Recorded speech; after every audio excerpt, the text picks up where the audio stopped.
You're listening to the Meet the Farmers podcast with me, your host, Ben Eagle. Please remember to subscribe to the show wherever you are listening.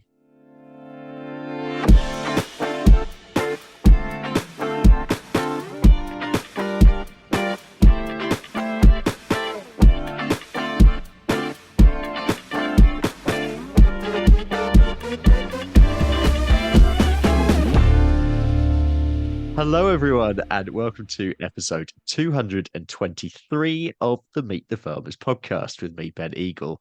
Today, we're in Shropshire meeting farm manager Michael Kavanagh, who is also a founding director of the Green Farm Collective, a company set up for knowledge exchange to trade carbon and biodiversity and regeneratively farmed produce. Michael has also previously managed farms in North Yorkshire and Essex. In 2014, he transitioned 600 acres of his arable farm that he currently manages to zero till, and his rotation is diverse, consisting of milling wheats, heritage wheats, malting barley, and quinoa. He now farms around 1,700 acres in total. The system also includes 650 ewes, which are lambed outdoors.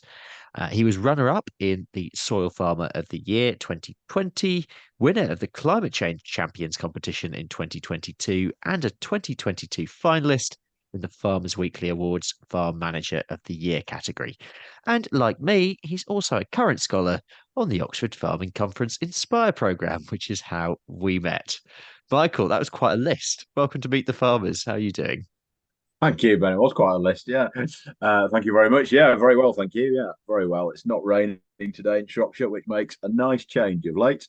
Yeah, we were chatting before we started recording that it's not been the kindest autumn so far for you, has it? It hasn't. No, it's been a real struggle. I think. Yeah, it sort of 2019 resonates with me a little bit here.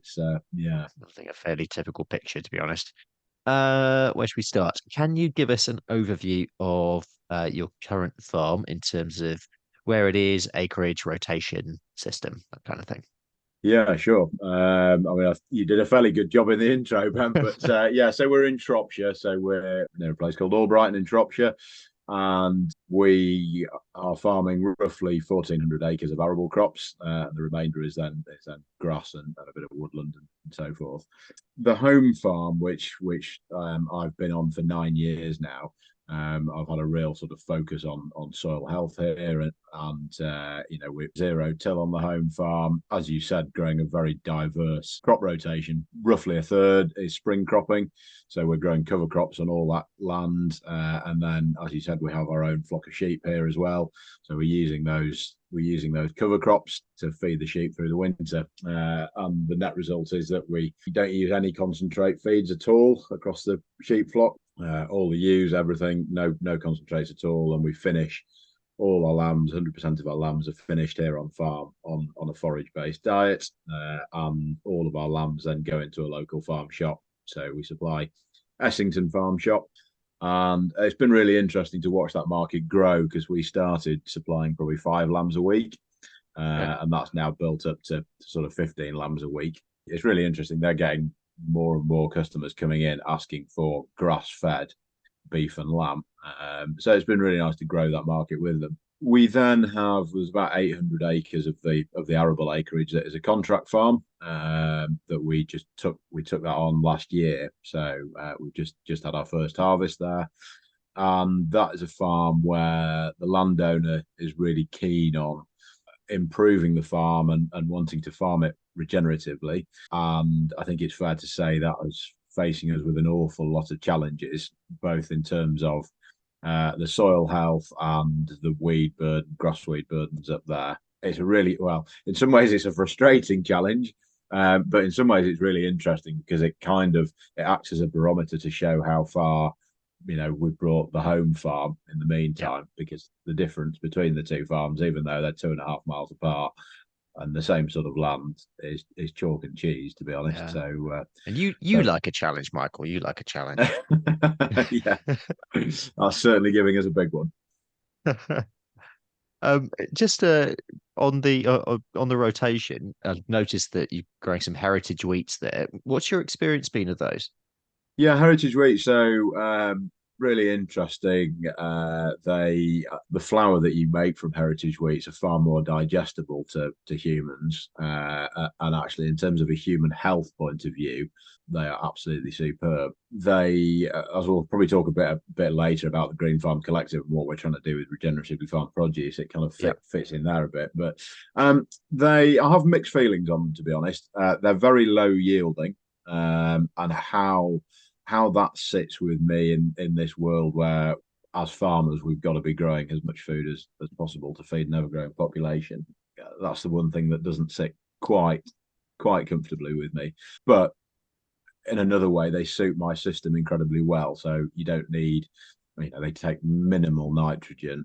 They don't respond to any sort of modern plant protection products, which I'm trying not to use anyway. So in terms of that, it fits the system quite well. We're only growing a very small acreage, and I just want to keep a toe in and see how the market develops, really. Are you from a farming background, and did you always want to be a farmer? No, not from a farming background at all. Mum she was a secretary in Ken Morrison's office, actually, as in Morrison's supermarket, Oh, okay. and Dad was in commercial property. So yeah, not in farming at all. And I think in his younger days, Dad would have loved to have been a farmer, but probably realised he could have an easier life and make more money doing other things. So he's probably quite sensible. And he tried very hard to steer me in the same direction. To be honest, he tried very hard to steer me away from farming. But I've got an older brother. He's 8 years older than me, and he also went into farming. And I think actually watching him, 8 years older than me through the formative years, I suppose, kind of inspired me that's what I wanted to do. And I was never interested in doing anything else, to be honest. I studied agriculture at Newcastle Uni, and I was the only one in 3 years of agrics there who was from a non-farming background. Really? Um, yeah, and I used to see it Wow. as such a disadvantage. And it was, when I was sat there in lectures and they started going on about, I don't know, crop rotations or plant nutrition or something, it was just a foreign world to me, compared to all these people that had grown up on farms and lived and breathed it all their life. Did But you yeah, find when you were at Newcastle then that, and I suppose this it's not Newcastle specific, this is generally that it was sort of expected that you would have more of a base knowledge? definitely. Yeah, without a shadow of a doubt. Yeah, yeah, yeah. Like I say, I used to feel at a real disadvantage. Yeah, when I was at Newcastle, just because I didn't have that base of knowledge that everyone else had. Fast forward to now, and actually, I sort of flip it around and see it as I try and see it as an advantage because I haven't got anyone looking over my shoulder with preconceived ideas about what I should or shouldn't be doing, Yeah. which probably gives me a more free rein to express myself as I want to. I think Did I you do a placement year or something like that? No, we didn't actually. No, no, we didn't have that at Newcastle, which again I know Harper Adams do, and I think that's a really really good thing to do. But no, we didn't. So no, I mean I worked on farms growing up, whether it be harvest jobs or lambing. So my brother he set up a sheep flock. As I said, he's 8 years older than me. He set up a sheep flock, and so I was always helping him out and helping him lamb. So yeah, so all my holidays through school and university were all spent on farm. This episode is being supported by our primary sponsor, Howden Rural, which is the new name for A Plan Rural. The Howden team shares my passion for giving a voice to farmers, and we are both driven to raise the profile of farming voices to a wider audience. Howden Rural do a lot of work on social media themselves, sharing farming accounts and farming stories. They have a rural community blog which shares farmers' experiences, and they also support a growing number of initiatives that champion UK farmers, including this podcast. So a big thank you to Howden Rural for supporting Meet the Farmers. And your first role coming out of Newcastle, was that the one in North Yorkshire? No, so that was in Essex actually. So Okay.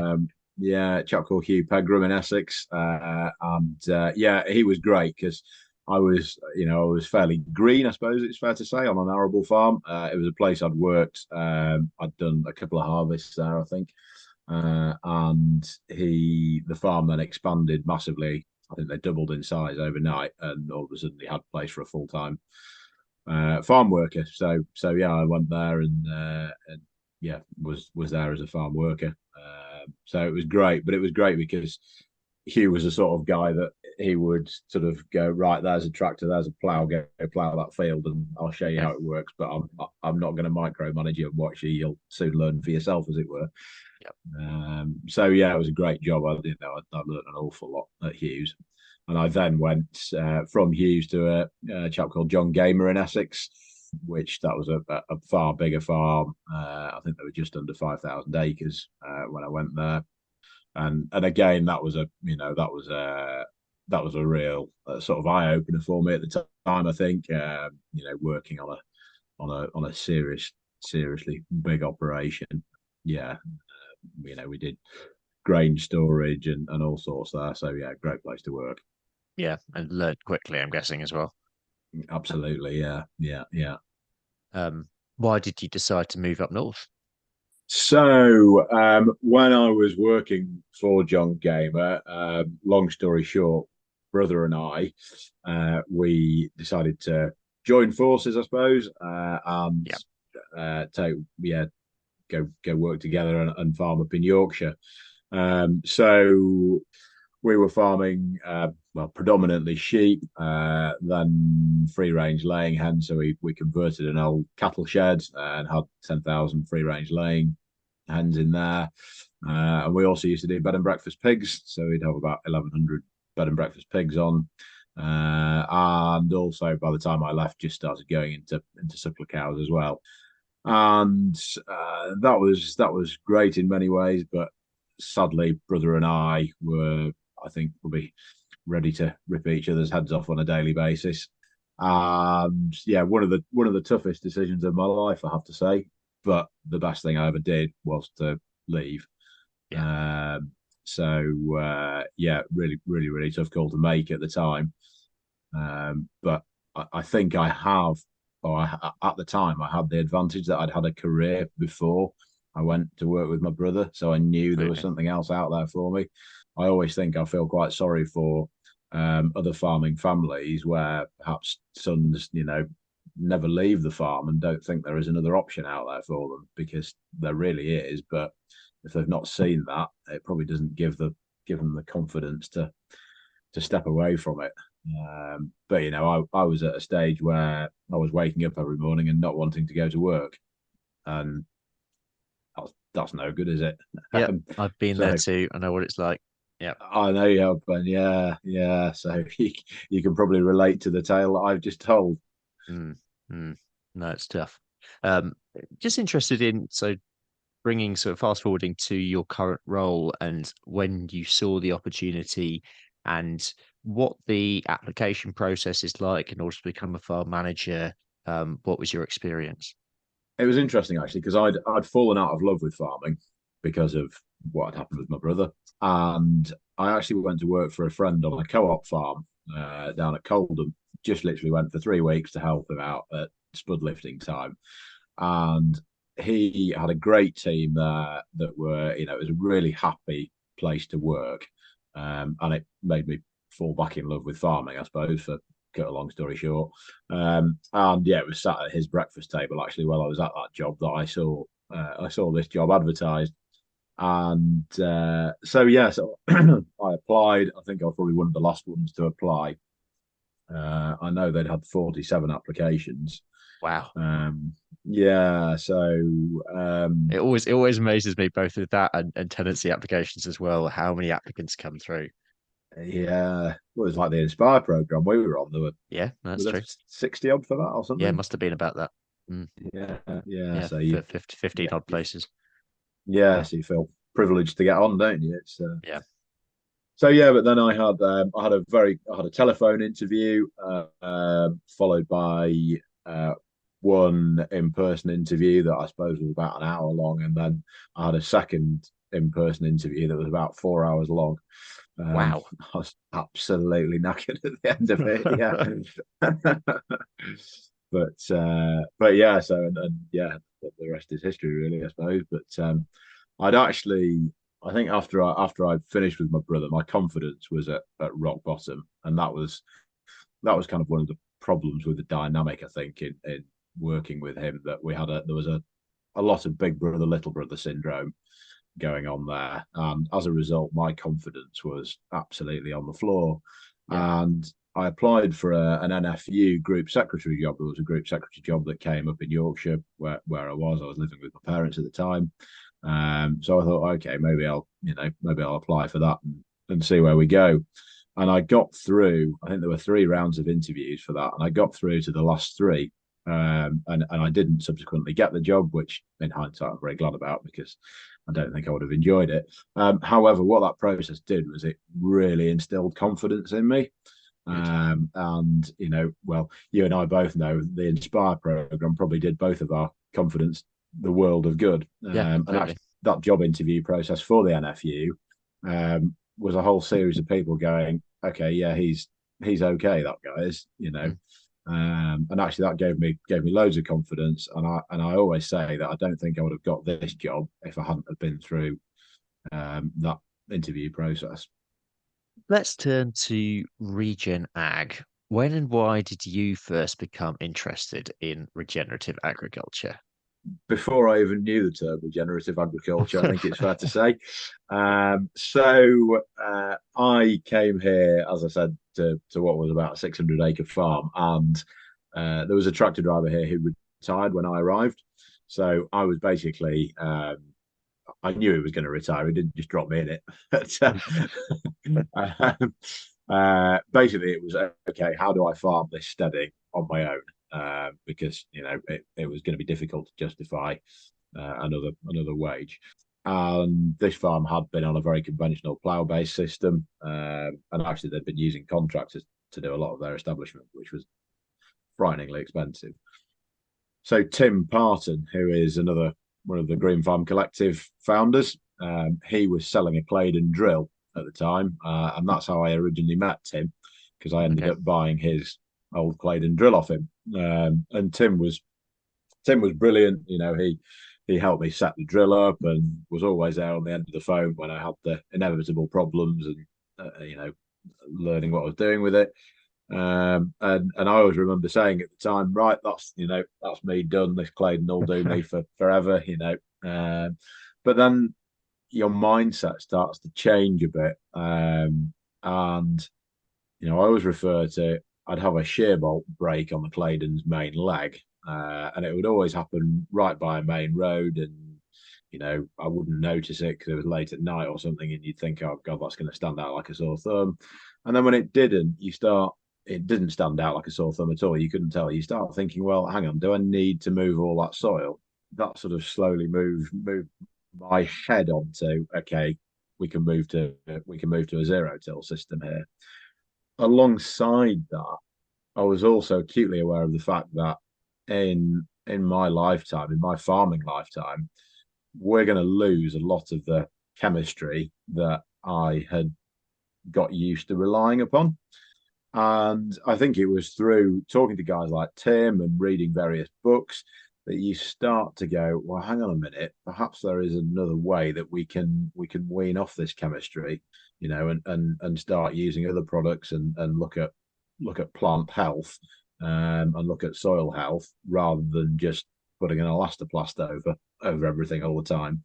So I think my mindset had got to that stage probably after about 4 years of using the Claydon. And it was probably only then that, the term regenerative agriculture started to started to be bandied about as much as it is now. But really everything that I did that led to how we're farming now was a decision for, that it was the best for this farm. It was the best for us financially. Yeah, I think that's quite key, actually, what you just said there in terms of the best for your particular farm. And you hear this quite a lot that regenerative agriculture looks different on every farm in the way that every farming practices look slightly different on every farm, depending on what your factors are. And I want to turn actually now to the Green Farm Collective, because clearly your thinking is sort of developed through that direct experience and through speaking with other farmers as well. Tell us about the Green Farm Collective, what it is, what it does, and what you want it to be. Yeah, so the Green Farm Collective was formed. Basically, we were all either winners or runners up of the Sole Farmer of the Year competition. Foolishly, I entered the Sole Farmer of the Year competition in the same year as Jake Freestone, so hence I got the runner up. But Gets all those awards. yeah, yeah. So Far too good at what he does. yeah, he is. Yeah. So so anyway, yeah, I suppose we recognise the fact that farming is changing massively. The way that we're farming is changing massively, and actually, the way that our subsidies are being paid is changing, for want of a better term. So we wanted to come together basically to have a voice for farmers and to explore what this new era of farming that we're going into will look like, and almost to be guinea pigs, I suppose, in a way. So initially, when we first formed, we were very focused on carbon trading, and actually the idea that a regeneratively farmed system will be capturing large amounts of carbon, and and actually there is going to be a market there for that. We then also became acutely aware of the fact that actually biodiversity is becoming, it's far more tangible than carbon. The world is in a biodiversity crisis, and actually there is a developing market there for on-farm biodiversity as well, and not in the way that property developers are doing biodiversity net gain things. There is a market there for annual biodiversity, and obviously that's a very broad term. But we became acutely aware of that. We also, the latest thing that we're working on is this idea of regeneratively farmed produce. So, we're all farming in a way where, I haven't used an insecticide in 9 years on this farm. Last year, I used a fungicide on about 10% of my wheat. That was the only fungicide that I used on this whole farm. I'm not using plant growth regulators. I'm not using synthetic P&K fertilizers. Yeah. I'm certainly not using pre-harvest glyphosate. And really, that the question is, there's two slices of bread in front of you. Would you rather eat the one that's had 4 fungicides, 2 insecticides, a load of growth regulators, pre-harvest glyphosate, or would you rather have the one that's been farmed, regeneratively? And actually, the beauty of it is that because a proper regenerative system, we're still getting just as good a yields as a conventional system, or if not better in some cases. So we don't need a massive premium.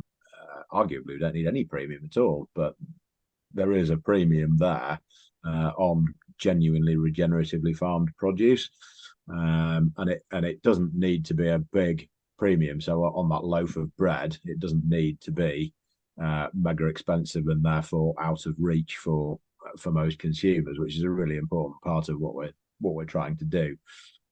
So it's really regeneratively farmed produce for the masses in a way. One thing that we are aware of in the Green Farm Collective is that there are certain regen schemes whereby if you grew a cover crop in that field once and didn't use an insecticide on that one particular crop, then there is a premium for your malting barley. We believe that if you want to be a regenerative farmer, that should be on a whole farm system. So the Green Farm Collective has basically developed an audit process where farmers can be audited and therefore certified as a regenerative farmer, as per the Green Farm Collective's constitution of Regen Ag. So that's working with Food Integrity Assurance, and basically it's a bolt-on to Red Tractor at the moment. Okay, because that was going to be one of my lead-on questions. Is there ultimately going to be a Green Farm Collective mark on final product? Is that the aim? That is the aim, absolutely. Yeah, yeah, yeah. So yeah, that's absolutely the aim, and that will bring added value to the farmer. The farmer will see the benefit of that on farm, and that's been one of the aims of us as a green farm collective from day one, is that we know that whether it be carbon, biodiversity, regeneratively farmed produce, whatever, there's going to be a lot of added value there, and we want to make sure that the farmers see that added value, and that it doesn't get pilfered away from us. And red tractor, is there's clearly a bit of tension with most farmers and red tractor at the moment, and there's certainly, when they brought out their GFC, that that kind of rubbed the original GFC, the real GFC, that rubbed us up the Slightly wrong way. awkward. Yeah, similar acronym. Meet the Farmers is brought to you by Rural Pod Media, the only podcast production agency to specialise in the rural sector. We're on a mission to make rural stories mainstream and help businesses, organisations, and communities like you tell your story through podcasting. Podcasting is a fantastic way of connecting with your audience, whoever that might be, getting your message out there and networking with leaders in your niche. Rural Pod Media can help you by launching your new podcast or helping you with the technical side. We also provide podcast training and an audit service if you already have a podcast. You're not sure where to take it to next. For more information or to book a call, visit ruralpodmedia.co.uk. That's ruralpodmedia.co.uk. Just going back to that idea that Regen Ag looks different on each farm. For farmers who are listening, who their ears might have pricked up at this idea of another mark, um, what would the certification process look like in terms of parameters, I suppose? Because if Regen Ag looks different on each farm, how would that work? Yeah, so I mean, at the moment, this is just on combinable crops. Okay. But and at the moment, we've just got wheat, as a target, but we we are hoping to expand it further, obviously. Um, so we've tried to ensure that it's not too prescriptive, because exactly as you say, every regen system is a bit different. So actually, it's showing that you're moving in the right direction as much as anything. So that, for example, there is a cap on the amount of nitrogen that you use. I think we all sort of understand now that nitrogen has probably been the biggest devil as far as soil health goes. Yes, it's fed the world, but it's also been the biggest devil as far as soil health goes. So 180 kilograms of nitrogen is the maximum that you can use. It's then also very much about showing that we're not saying that you can't use a fungicide, but it's showing that you're trying as hard as you can to not use a fungicide, and then if you do use one, then it's justifying why you've used it. Okay. So, for example, the reason I used a fungicide on 10% of my wheat last year was because it was Zayat, really susceptible to yellow rust, and yellow rust started coming in. That can wipe out a ton of my yield, probably more, in fact. I'm still running a business. It's got to be a profitable business. And therefore, it's okay to use a fungicide in that situation to ensure that you're running a profitable business. Focusing on the biodiversity side of GFC and bring it back to your farm, I suppose. I mean, it's clear from the bit of research that I did into your farm that, yeah, improving biodiversity and nature value is key for you. What does that mean in practice? What are you doing? So it's really interesting, actually. So, I suppose it goes back to you asked when I became aware of regenerative, when I started farming regeneratively. And again, it's the same with the biodiversity. I never went out to improve biodiversity on farm.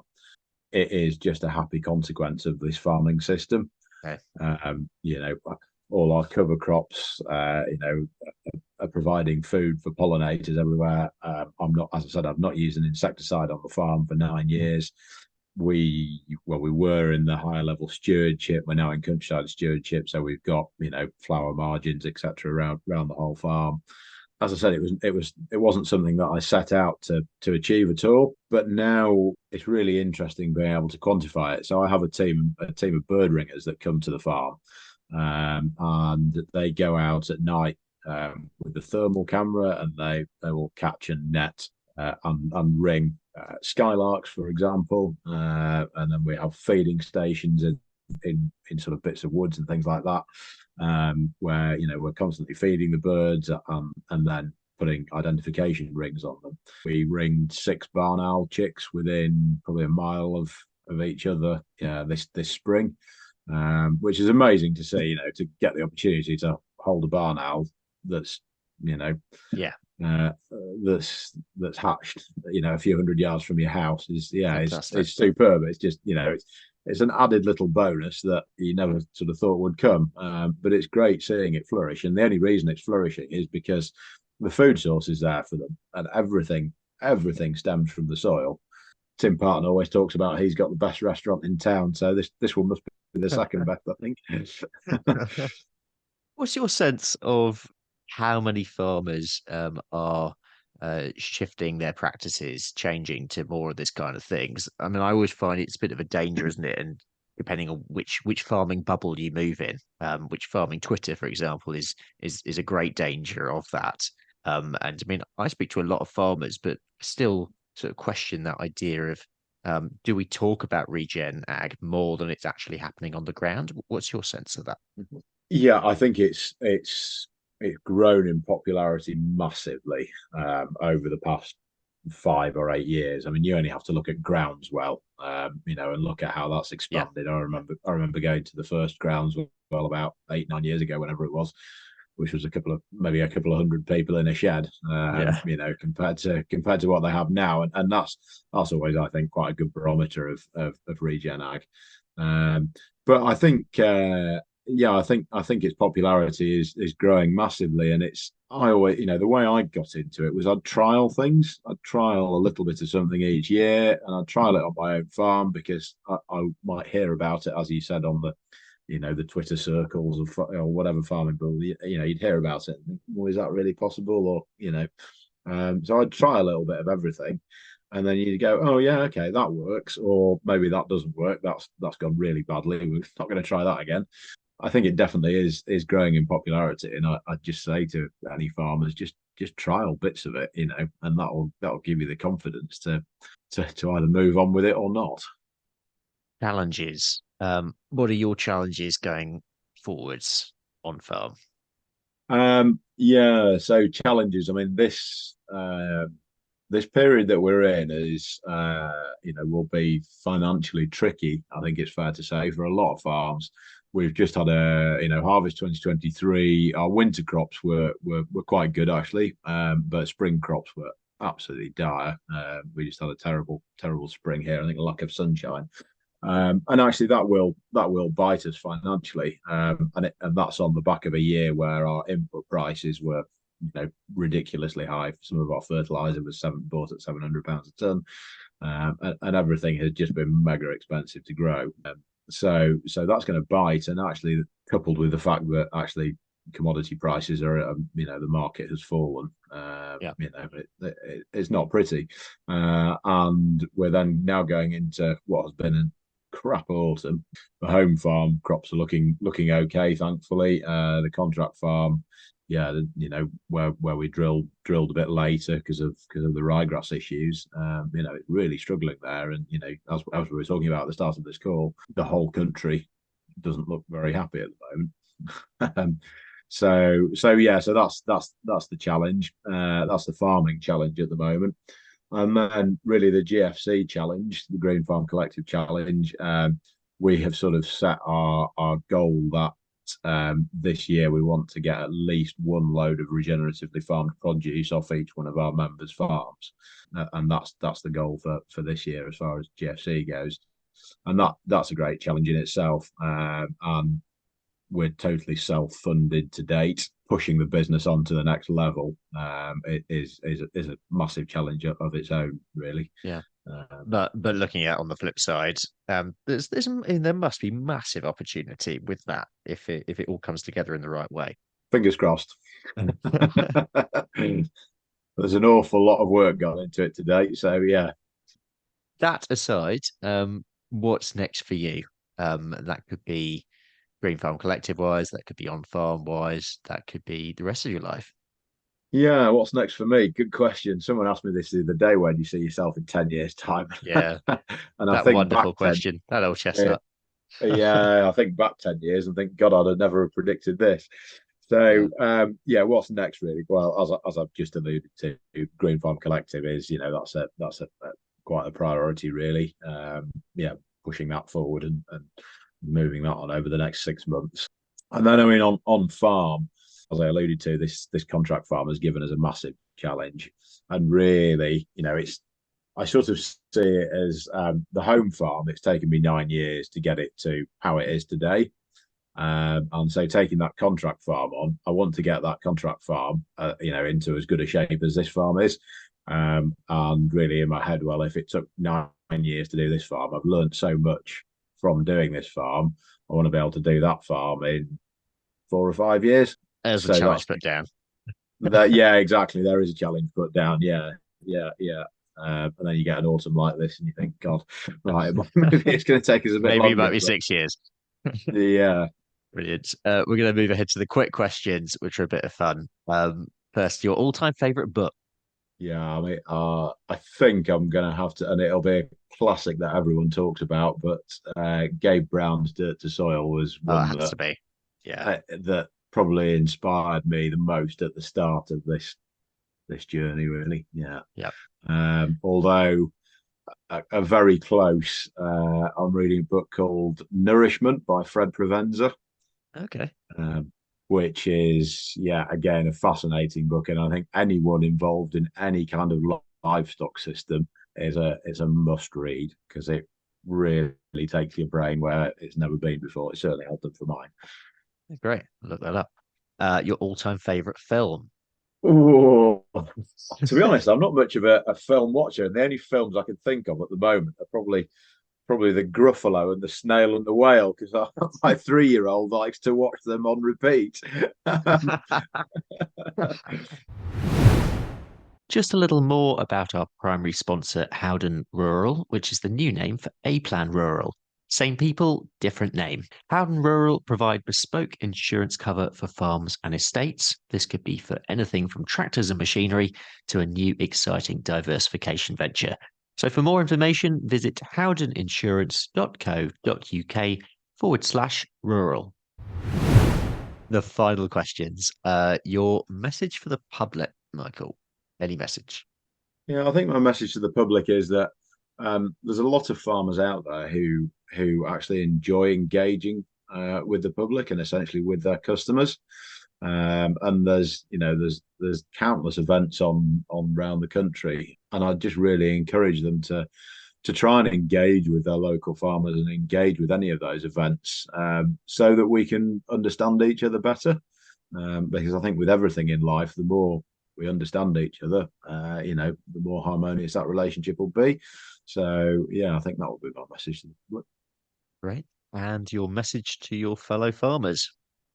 Message to fellow farmers. Okay, trial things, stick your neck out, take small risks to start with.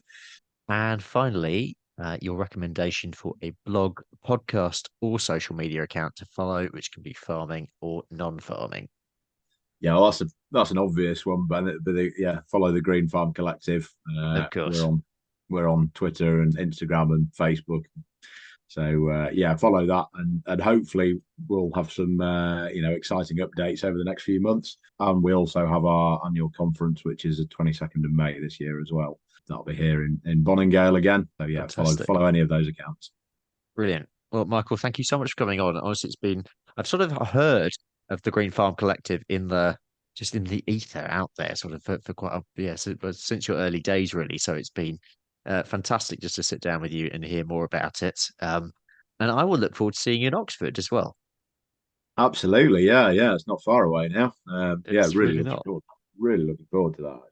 That Yeah. is it for today. A huge thank you to my guest, Michael, for coming on the show. Thank you very much for listening.